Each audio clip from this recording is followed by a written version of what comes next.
¿Escuchaste eso? El terror, el horror y el miedo no son para nada fantasía. Y todos podemos sentirlo. Así que esta vez, deja que te cuente una historia de verdad, para que sientas junto conmigo el terror que alguien vivió. Estás en Relatando el Terror, donde tus peores pesadillas cobran vida. Cada susurro y cada sombra revelan tus miedos más profundos. Suscríbete para que el terror crezca cada vez más. Y si te gusta el terror, déjame tu like, para saberlo. Y ahora, apaga las luces y ponte cómodo o cómoda. Sin más, prepárate para conocer el miedo real, que yo me encargo de seguir, relatando el terror.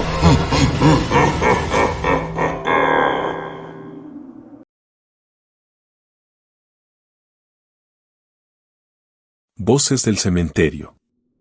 Me llamo Ricardo Mendoza y vivo en Guadalajara. Todo comenzó cuando mi amigo, Diego, empezó a cambiar. Éramos inseparables desde la primaria, compartiendo videojuegos, secretos y hasta las primeras decepciones amorosas. Pero desde hace unos meses, Diego se había vuelto distante, callado y con una mirada que me helaba la sangre. Al principio, pensé que era estrés por la universidad. Estaba estudiando arquitectura y las entregas eran cada vez más demandantes. Sin embargo, su comportamiento se intensificó. Empezó a faltar a clases, a no contestar el teléfono y a encerrarse en su cuarto. Su mamá, doña Elena, estaba muy preocupada. Me contó que Diego tenía pesadillas constantes y que hablaba dormido en un idioma que ella no reconocía. Una tarde, doña Elena me llamó desesperada. Diego había tenido un ataque de pánico y se negaba a salir de su cuarto. Fui corriendo a su casa. Cuando llegué, la encontré llorando en la sala. Ricardo, por favor, habla con él. No sé qué le pasa, pero está muy mal, me suplicó. Toqué la puerta del cuarto de Diego. No respondió. Toqué de nuevo, más fuerte. Nada. Finalmente, empujé la puerta y entré. El cuarto estaba oscuro, con las cortinas cerradas. Un olor extraño, como a tierra húmeda y hierbas quemadas, impregnaba el aire. Diego estaba sentado en la cama, abrazando sus rodillas y con la mirada perdida. Diego, ¿qué te pasa? Le pregunté, acercándome con cuidado. No respondió. Lo toqué del hombro y se estremeció. Levantó la mirada lentamente. Sus ojos estaban rojos e inyectados en sangre. Ricardo, no debiste venir, dijo con una voz ronca, casi un susurro. ¿Qué te ocurre? Me tienes preocupado. Tu mamá también no está. No lo entenderías. Es algo que no puedo explicar. Intenté hacerlo hablar, pero se negaba a dar detalles. Solo repetía que estaba bien, que necesitaba tiempo a solas.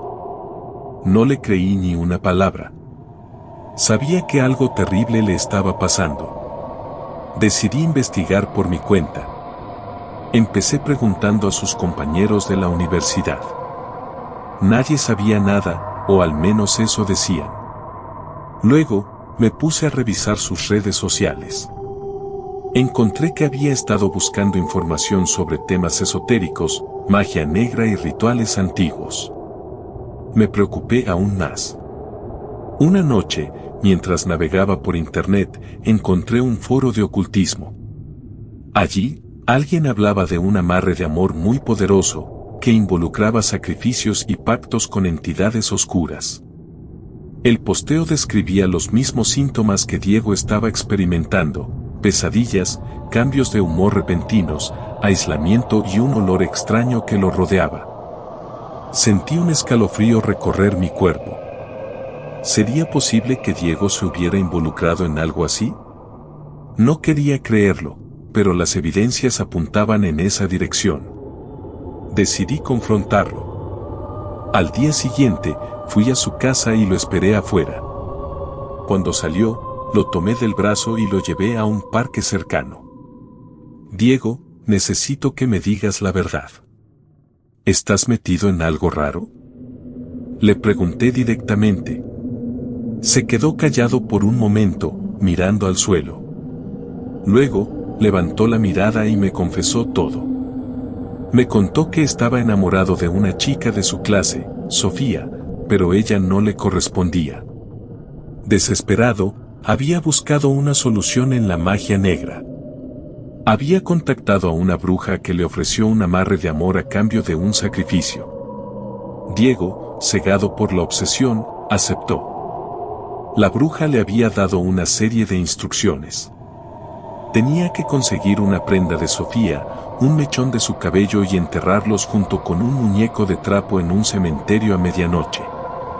También tenía que recitar un conjuro en latín antiguo. Diego cumplió con todo. Al principio, pareció funcionar. Sofía empezó a mostrar interés en él, lo invitaba a salir y le hablaba con cariño. Pero pronto, las cosas se torcieron. Sofía se volvió posesiva y celosa. No lo dejaba respirar, lo controlaba en todo momento y lo llamaba a todas horas. Diego se sentía asfixiado, pero no podía romper el amarre. La bruja le había advertido que si lo hacía, las consecuencias serían terribles. Además, desde que había realizado el amarre, Diego había empezado a experimentar fenómenos extraños. Escuchaba ruidos en la noche, veía sombras moverse en su cuarto y sentía una presencia maligna que lo observaba constantemente. No sé qué hacer, Ricardo. Estoy atrapado. Quiero salir de esto, pero tengo miedo, me dijo con la voz temblorosa. Decidí ayudarlo. No podía dejar que se hundiera en esa oscuridad. Empecé a investigar sobre cómo romper un amarre de amor. Encontré que era un proceso complicado y peligroso, que requería la ayuda de un experto.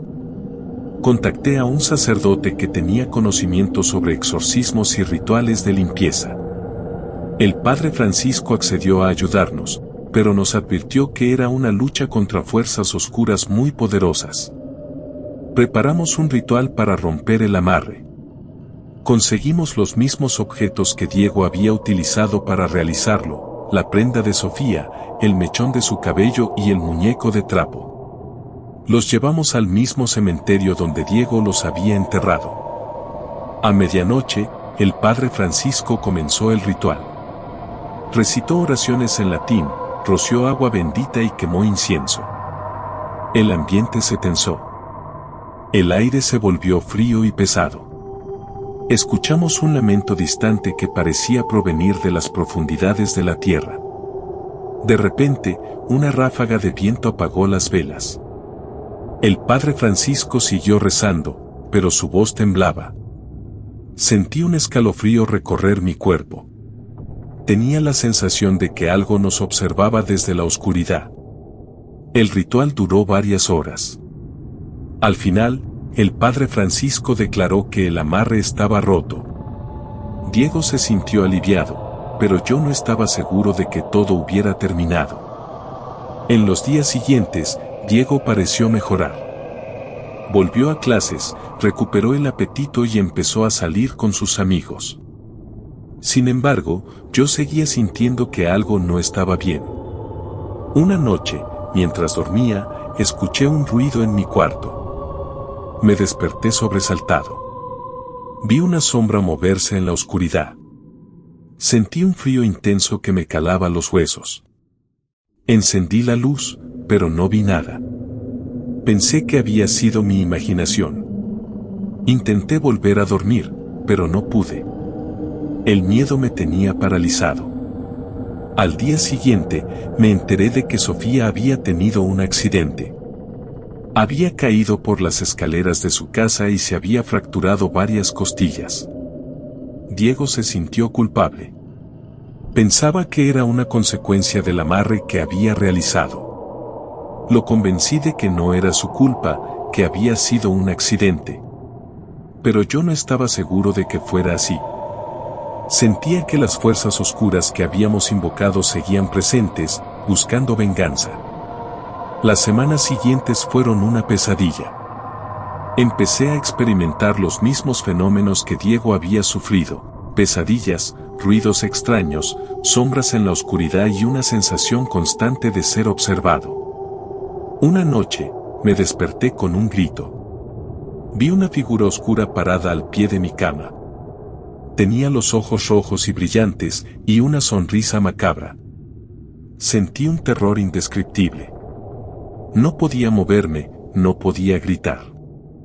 La figura se acercó lentamente. Extendió su mano y me tocó la cara. Sentí un dolor punzante que me recorrió todo el cuerpo. Luego, todo se volvió oscuro. Desperté en un hospital. Estaba atado a una cama, rodeado de médicos y enfermeras.